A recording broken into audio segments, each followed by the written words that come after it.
My name's Nancy Wright. I came to Desert Hot Springs in 1973, August of 1973. It was one of the hottest August, coming from Long Beach, California, where I was born and raised. I mean, it was hot. Anyway, I was here for only a week and I met Pete. Okay, my name is Pete Wright. I was born in Palm Springs in 1950. We would come to Desert Hot Springs as teenagers, but I never lived here at the time. We'd come and it was kind of a wild place, It was like the Wild West, maybe, you might say. But I moved here in '71, and I had come from, we went to Las Vegas, then went to Vista, and after Vista we were working on some housing tracts. We came here and moved in, and we kind of enjoyed it. It was small, that's why we came in here. It was a lot smaller than Palm Springs, with little quaint, no street lights, no signals at all. There was no signals back then.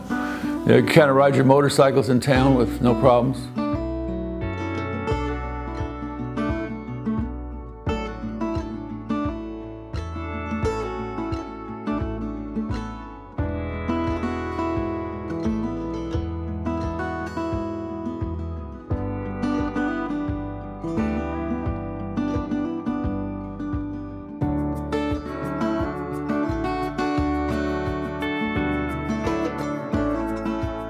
Well, it was just kind of a fluke. I had been in Long Beach. I was going to Long Beach State University at the time, and I had a friend that said that her father had a house in Desert Hot Springs, and I think it was over on Buena Vista. And she said, "Would you like to go there with me just for the summer?" Well, I was ready to leave Long Beach, first time going away. So she did it. We jumped in my little Volkswagen Beetle and we drove to Desert Hot Springs. I had no idea where it was or what it was. Came in Pearson Boulevard, I'll never forget it. And as you come in, I always thought that was the best view of Desert Hot Springs, coming down from 62 down Pearson, and saw this little town in the fort, down there, and I thought, wow, this is pretty cool, little town. Well, besides seeing it coming down Pearson, probably the best memory was, it was a Saturday morning. My girlfriend and I, we didn't know anybody in town, but there was a lot of union carpenters who were in town, who lived here, and there wasn't very many young ladies around, so they got the word spread around. There's two girls in town, so on a Saturday morning I hear this knock, knock, knock on our door. Open the door, and there he was, standing there. "Hey, do you guys want to go out to eat breakfast and go motorcycle riding?" And I, being a city girl, concrete jungle, the whole thing, sounded like a lot of fun to me, so we did. Yeah, and I told you we came here because it was like we came back here in '71 because it was small, kind of quaint, small little town. And I worked construction at the time. Still, my whole life worked in construction, but was a union carpenter worked in Palm Springs, so we'd travel back and forth. Okay, came in 1973, and we got married in 1974. We had our first child in 1976. And that started me as a mother in town, which wasn't a whole lot of us. Went into the church, the Catholic church, the older Catholic church, where Father Nightingale was the pastor at the time. Mm-hmm. And we were like the only parents in there with a baby on Sundays and stuff like that. So as the kids had another child in 1977, our daughter Kristen, and our son is Peter Wright Jr. And so I just started getting involved in the schools. And the Desert Hot Springs Elementary School was the only school around at the time. And so I got involved with that, into the parent-teacher group. And that's just kind of how it started. I guess you'd call it my life as a public servant. Some of the characters that lived in Desert Hot Springs, I won't mention their names, a lot of them were realtors and stuff. They were just, you don't see them everywhere, These people were like, one particular lady was a real estate broker, and she had got a ticket for driving on the sidewalk, and driving on that sidewalk. Well, she was drinking, and she thought she'd be okay on the sidewalk. And it was like I said, it was the Wild West out here. It was just, we had another lady that was, I guess she was one of the head geologists and hot water experts for the state. Unbelievable, but she was another character. It was just a lot of characters out here. It was a fun, just a nice, easy living place. Everybody was friendly and happy, and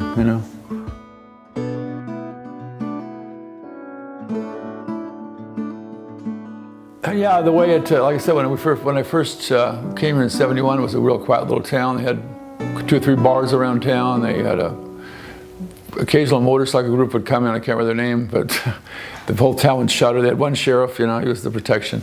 But as it grew, you see the subdivisions starting to come in, the street lights starting to come in, the people starting to come in.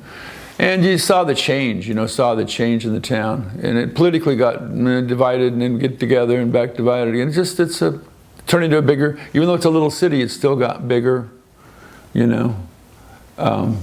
There was probably 2,500 people here when I first came here. So we actually got to watch the town grow. We watched the school grow, which is a big, you know, show. You can tell how much the city is growing by how many kids start going to the school. So we did watch it grow in lots of ways, not only in that way, but also in development-wise. And most of the people were retirees from LA and stuff that come out to retire. So they didn't, you know, like Nancy said, they have no kids. They were just out here to retire, enjoy the sunshine, hot water, you know, and cold water, whatever. But it's changed a lot. Okay, so as time went on, there was then a middle school finally built, Desert Springs Middle School, which my kids went to. My youngest one was the last graduating 6th grader from Desert Hot Springs Elementary School and the first 7th grade class of the Desert Springs Middle As And so our son then went to Nellie Kaufman, and then they both had to go to Palm Springs High School. As the time went on, I guess you could say our business, we're a construction company. We built homes. He built them and I build them. I was in the office doing that work, which was really a great having that to be able to do that, take care of the kids at home and whatnot. Office in the home stuff was really nice. Funny stories. This is kind of I think it's a funny story. So I had a laborer working for me, and we had a meeting where we were going to protest City Hall, the city manager. So we had a little demonstration going. There were some realtors involved, a bunch of the town leaders. So I said I'd be there, and I couldn't make it. I was on a job. So I asked my laborer, Romanian guy, to go up and, you know, just hold the sign, don't say anything, just walk around with the people there. And so he thought that'd be a great idea, getting paid for it. So he's walking back and forth, and I get there about an hour after it started, 45 minutes, and I see these news cameras running with the lights and everything. I went, holy cow. And they're talking to him, of course. They picked him out of the whole crowd. There was like 30 people there. And so I can't imagine what he's saying. I'm thinking he might say, I come here because Pete paid me for it, you know, whatever. And anyway, after he had the interview, I talked to him. I said, what did you say, Emil? And he goes, I cannot tell you. You'll see it on TV. So I said, okay. So we waited that night. Late news comes on. And here's Emil. So the gal asked him, she said, well, why are you protesting this? He said, because I can. Because I come from Romania. In Romania, if we did this, we'd all be in jail or worse. And I thought that was a real... just an eye-opening testimony from somebody that's lived in a communist country. So we got kind of involved in some of the politics in Desert Hot Springs, per se, because of the construction company. And I guess it was 1986 or something, around that area, is when the no-growther group came in and wanted to stop Desert Hot Springs growth completely. They wanted to keep it like it was. Well, of course we all wanted to keep it like it was, because we all liked it that way, but it wasn't sustainable for the city. The city couldn't have enough revenue for a police department, for anything that it needs for the people that lived here. And so we ended up getting into that because we had a project, Pete had a project to build a big spa in town. It was ready to be pulled out of the building department for its permit, when all of a sudden they put on a moratorium. The city council decided to put on a moratorium on all building mostly, but it was mostly multiple family housing, and that just stopped all the growth in town, and it put Desert Hot Springs back, I'd say at least a decade compared to the rest of the valley, because what that did is that the banks at the time then started redlining developers and builders that wanted to build in town here, they wouldn't loan them any money or anything, and it just took so long for Desert Hot Springs to come out of that hole. So, and that actually is the reason why we started an action committee, Citizens Action Committee, to fight that. And then we heard that they were going to, like it was probably about 1988, when we found out that they were going to try to take over the water district. Because back then everybody thought if you take over the water district, you'll be able to control development, right? So I threw my hat in the ring. And in 1988, I was elected to the Mission. It was the Mission Springs Water District. It had just been named that about a year before I got there, but it was really the Desert Hot Springs County Water District prior to that. And it was the two seat. There was 2 seats open for that particular election. So Jack Webb, I'm sure a lot of people remember Jack Webb. Jack Webb and myself won that election in 1988. Jack had already been on the board. And so we stopped him from doing that. And then eventually the moratorium was lifted, and slowly the towns kind of started coming back, and but the whole valley had already jumped us. You know, they were a lot farther than we were here. Getting back to what Nancy was saying about the politics in the town. So when they put people understand when they put the moratorium on, banks had money involved in some of these projects. The projects were rezoned. They never got the zoning back. The banks lost that money. Some people lost their properties. It was sad. It was forget the political aspect. It's what people actually lost some of their life savings over this thing. And so when they put the moratorium on, the banks later, after they lifted the moratorium, 2 or 3 years later, I would get a project in town and I want to build it, and they'd give us a real low appraisal. And I'd say, wow, where'd this appraisal come from? They go, well, you know, so we came up with, and I said, well, the same property across the valley, the land's pretty close to the same price, is 30, 40% more. And so they would make it where it was unaffordable to build. That happened a lot to the nicer homes. Now you could build less expensive homes in town, but the bigger house, like up in the hills, you know, like where some of the people build up there at the end of Palm Drive, where they're, you know, $500,000, $1 million. You couldn't get an appraisal to get a loan for it. So people, that's what you have to realize, that when you put something like this, it's so bad for the community to do that. And then that's kind of a lesson, I think.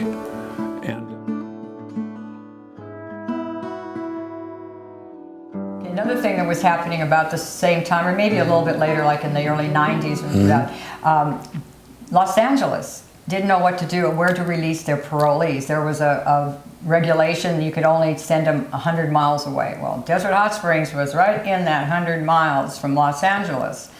And so they started dumping a lot of their parolees. Los Angeles never had any program or anything to help these people. They just relocated them here. Now, we had a sheriff's department at the time, and there was only 2 sheriffs over here, one during the day, one at night. And they used to tell us that they were told that not to do much. Don't bug the parolees in town. Don't give them any hassle or anything, because we want them to stay over there. And so there was some, that was going on within the police, the sheriff's department at the time. I think that's one of the reasons Desert Hot Springs wanted to change to a police department, which they did a couple times as the years went on, and to try to be our own policeman. Policeman Robles, Chief Robles, I think was his name. He was one of the first ones that when I was here, that was that I remember, that was the chief of police, who kind of changed things around. He built that building and whatnot, and so finally we have a police department that helped, and the gangs started coming from Los Angeles. The parolees would bring the gangs here. We had our own gang, a little gang, called West Side or something like that. Little guys, they weren't much, but boy, when these big ones came in, changed the whole dynamics for quite a while. And the police then, I think they got a pretty good handle on it after a while, when they realized and had made them stop doing that, stop relocating all of their parolees here, and so things kind of cooled off a little bit more after that.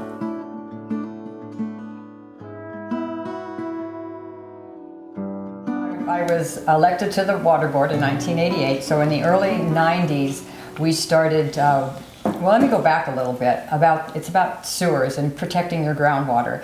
And the Horton wastewater treatment plant was our first wastewater treatment plant, and that was named after Al Horton. And they had very good foresight, because they put some sewers in the main part of town, and only it was really controversial. I mean, a lot of people didn't like it. They didn't want to pay for it. They said, we're never going to contaminate the water, you know, on and on. But septic tanks do contaminate water, not if, it's when. And so they did it. There was a recall, from what I hear, at the water district over that, but it was well worth it. And then so what kind of happened was that the city then, as they kind of settled down, we called it the S word because it was sewers, right? I wasn't around at that time, but or I didn't remember it if I was. Anyway, so what happened is we decided in the early 90s, like 1994, we found out that there was this foundation, the Groundwater Foundation, who would teach you how to protect your groundwater, what you needed to do to protect it. And so we went to learned about it. You know, we joined them. We started educating the people, because we figured if we knew we needed to go on septic system in order to protect our precious groundwater. It was very high quality groundwater too, and the hot water also, and that was very important because it was the economic, you know, development was economically money for the city. And so we started what was called the Groundwater Guardian program. Our high school, when it came here in 2000, it was designated the first Groundwater Guardian campus in the country. And so, in other words, that they were taught how to protect their groundwater. Mission was to teach people how to care for their groundwater. Okay, a little bit more intricate than that, but that's basically what it meant. So we did that. We had to educate the community on why we needed the sewers. And that's kind of how we started with that, and it paid off really well. Like I say, the Horton, he was on the water board, I guess, at the time, and that particular water board, they were very good foresight for this community. If they hadn't started that, you know, it would have been a whole lot harder for us to continue it even 20 years later. So I thank them. I always thank them for having the foresight. In fact, the first time in 1999, when the water district had entered a water tasting contest in West Virginia, and we came out with the gold medal in 1999. We had our first gold medal for the taste of our drinking water. And we had the water district had a little ceremony, and the foundation from West Virginia came out to give us this big, beautiful bowl. It's still hanging in the water district. And our PR guy, Don Coleman, walks behind me and goes, "Put it over your head, put it over your head." So I held the plate like that. I had no idea that that's what, I think he said, what tennis people do or something. They hold it, and so, oh man, you know, the newspapers start clicking, right, you know. And so Fergie told me that picture in our office sold more homes than you'd ever want to know. It wasn't a picture. He had a little life-size model of Nancy holding the thing over her head. It was funny. But you did, didn't you? I wonder what happened to that thing. There was a couple of them. Anyway, so, you know, getting on water, it's kind of funny. Desert hot springs is always, you don't see a lot of green areas. It's all cactus, which it should be. And you go down across the valley, it's getting better. But now it's just green after green after green, and just the water. You go on Thunderbird. I built homes in Thunderbird. There'd be water, and there'd be algae in the summertime growing on the other side of the curb, where the overwatering from the grass would go on the concrete. It's just amazing that the waste of water. It's just. They even, I don't know if they still do it in Thunderbird, you had to have grass on your vacant lot, because I built several homes in there, and you had to have grass, and it had to be watered. Okay, they wouldn't let you put anything but actual real grass. I mean, it's just like amazing how much water they have. Groundwater protection really took off, especially when groundwater, that's our only source of drinking water here in the valley, is groundwater. It really took off because of the scarcity of it, and the Colorado River water losing a lot of water in it from I guess, I don't know why, but yes. Anyway, so actually it's like when the climate would change and the snow would not be there anymore and it didn't melt. So anyway, so the groundwater was going lower, and that it was being used by a lot of other states. I mean, 7 states use the Colorado River. And so, we all started realizing that if we don't conserve on our water, we won't have any water to replenish our groundwater with. That's what we use the Colorado River for, is to replenish it. And so I think it's paid off a lot in the long run. I think early on when we educated mostly the kids and the parents, but mostly kids, we taught them about their groundwater in the schools, and we still do that to this day.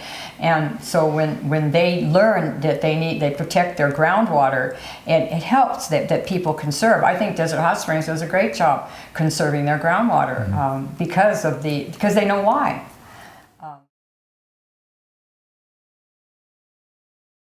As the history went on, we ended up educating the people, getting them to vote for a sewer assessment districts, and they're still working on it now. As of, I don't know, they've eradicated probably a good 8,000 septic tanks, and really have protected the groundwater. If not, our groundwater would have been polluted a long time ago if that hadn't happened. So at the beginning, Horton, it's got to a point where when it gets 80% capacity, by the law you got to start planning on another plant or enlarging it. There wasn't enough room out there to enlarge it, so we started working on the new plant. That was a long time ago.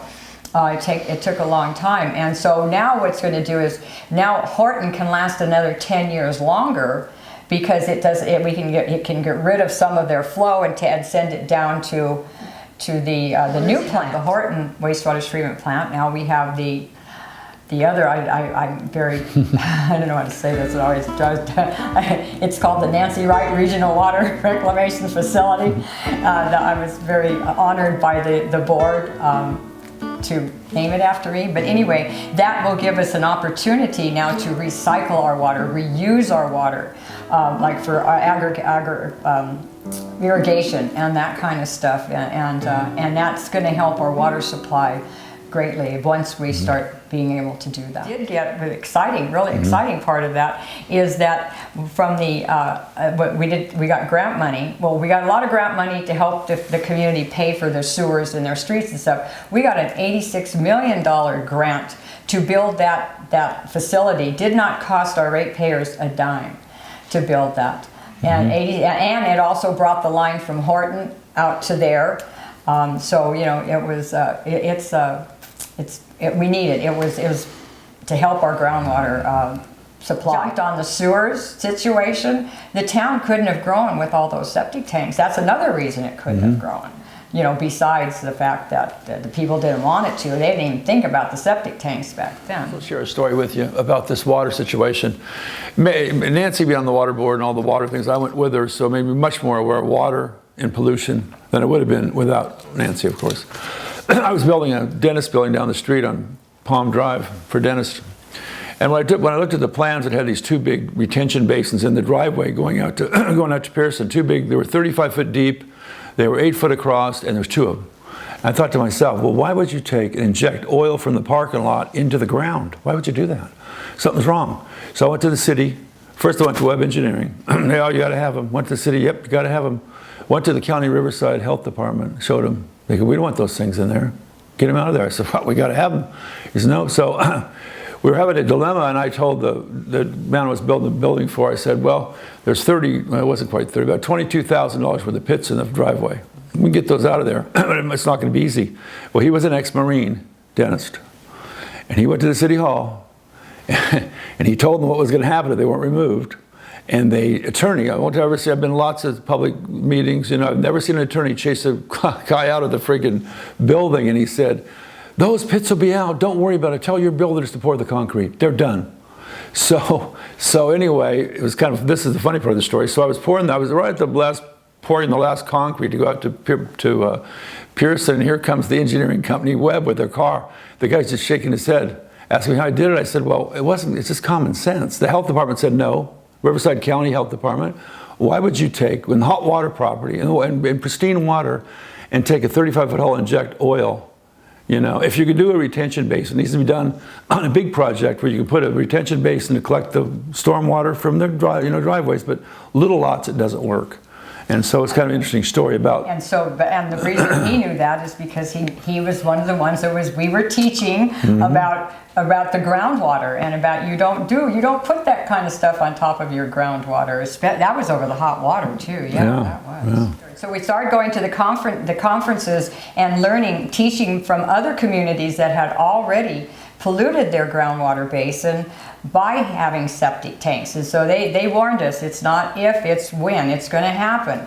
And so that really taught us a lot. And then so we needed to go back and taught us how to teach our community also. And so Desert Hot Springs became the 10th groundwater guardian community in the country, and has been so for ever since, basically. And the high school also became, like as I said before, it became the first groundwater guardian campus, high school campus in the country.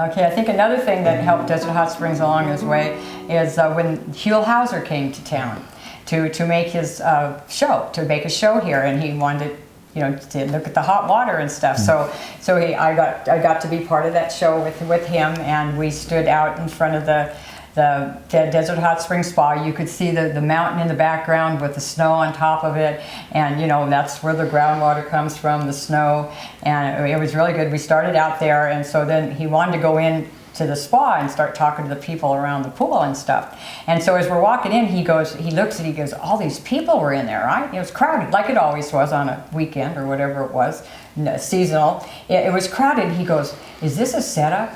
Are these people here like because you brought them here?" And I go, "No, these people are not here because they're brought. These are true people that are coming here to bathe in this hot mineral water because it's so famous and so relaxing and has a lot of good qualities in it." And he was so excited. He was only going to stay a little while. He stayed all afternoon, and he loved walking around talking to people, soaking in the hot water. So that show of his also brought Desert Hot Springs water to the front.